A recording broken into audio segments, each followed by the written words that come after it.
Good evening, Dr. Bolton and class. Tonight I will be discussing my personal teaching philosophy. I believe that my teacher philosophy has changed tremendously from when I was an undergrad until now, actually being a teacher, a student teacher, working full time in the classroom with my students. This is my second year teaching, so I can say that I definitely see the growth. I like in my classroom, I like to focus more on critical thinking skills, right? Getting my students to be able to think outside the box sometimes when we come up with different answers. I also like to use real world lessons so that they feel prepared and ready to go into the real world, even now as students, but also when they, are older and become adults. I also like to have group discussions, and my reasoning for that is to promote a deeper understanding of the content that I'm teaching. I think that when we actually have real discussions as a whole, they are able to talk and really get their feelings out. And so then if they have questions right there in the moment, if even if I don't know something, I will Google it so that they can understand. And I think that the group discussions also help them to feel more comfortable with having with asking me questions and with talking to me.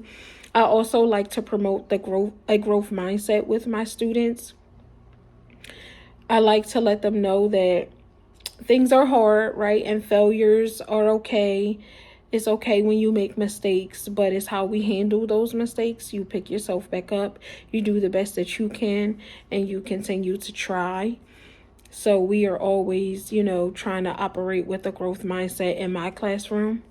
When it comes to technology, I feel that it can be used for better learning opportunities for all students, right? Technology can be a fun tool. It can also be used as a learning tool. It definitely makes the learning accessible. It allows teachers to differentiate instruction. You have the use of audio, visual, right, different learning styles. So it definitely makes it accessible for all students.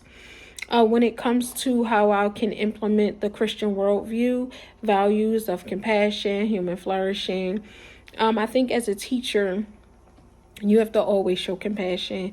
Every one of the students is coming from a different walk of life, right? And so as a teacher, we are not only nurses, counselors, we are there to just care for our students. Sometimes a lot of students have even I hear students call teachers mom, right? Because we just take on that role. When it comes to human flourishing, I think it's important not to be judgmental, right? Even when you don't share the same views as different parents or the backgrounds of students where they come from, right? You shouldn't be judgmental.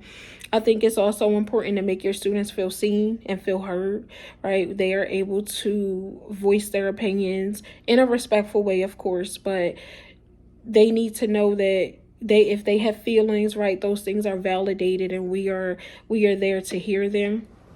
When it comes to ethics, as a special education teacher, it is my duty, my legal obligation to maintain my students' confidentiality, and being respectful to both students, colleagues, parents. I'm doing everything that I can to keep the respect open and making sure that it is a mutual respect. Okay, so that is it on my personal philosophy. Thank you and have a good night.